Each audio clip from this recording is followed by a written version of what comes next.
All right, so I'm going to talk about, just go over the highlights of the new products that we have from the show, and if you have any questions, I'll be happy to answer them. So, first thing we're going to talk about, of course, are the Distress Minis. Distress Mini is just one of those products that people see and they totally get, they want, they're like, oh, it's so great.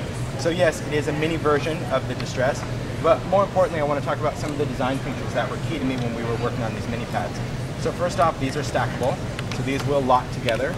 So when you're working with them, you don't have to have them shuffling around in a bag, they'll all kind of clamp together.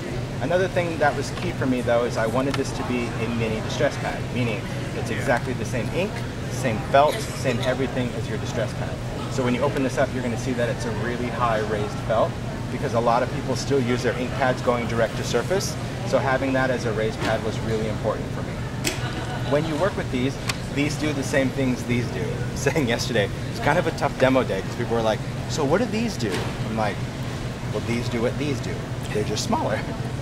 But you can really get some convenient use for them. So I just want to give you just some tips on it. First of all, we also have the new mini blending tool. Now, besides, again, the cute factor, you do get 2 mini blending tools in a package.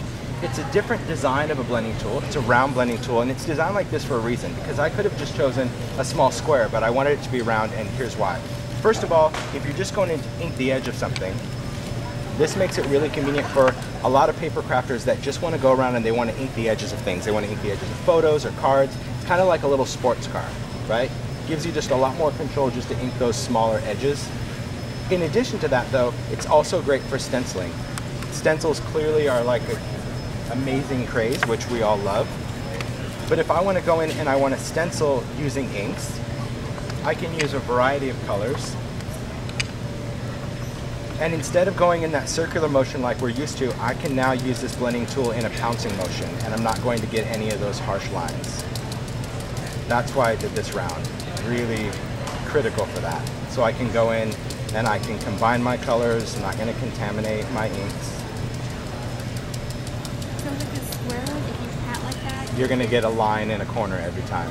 Yeah, so this makes it really easy to go in and tap that down, and so now I get that gradation and shade, and you don't have any harsh edges, and that's just from tapping it. So that was easy. And the reason is because I designed the foam slightly larger than the round tool. So watch when I press down, watch what the foam does. See how it rounds up like a little donut? It's cool. Yeah. So when you press it down, that edge that was once there curls around. Yeah. So you don't get it. And it's also really good if you're going to go in and use it for paint. Distress paint is also something that we brought out. The show, we just brought out the 13 remaining colors. Of course, one of the colors is peacock feathers. Save that for the end. I know it's funny. It wasn't intentional, but it just kind of happened that way. But if we're going to paint through a stencil, so let's say we're going to do that, I can shake this up, apply some paint to my craft sheet. This is my painting tool. Now, one of the things to remember about blending foam, I tell this to a lot of people, this is washable and reusable.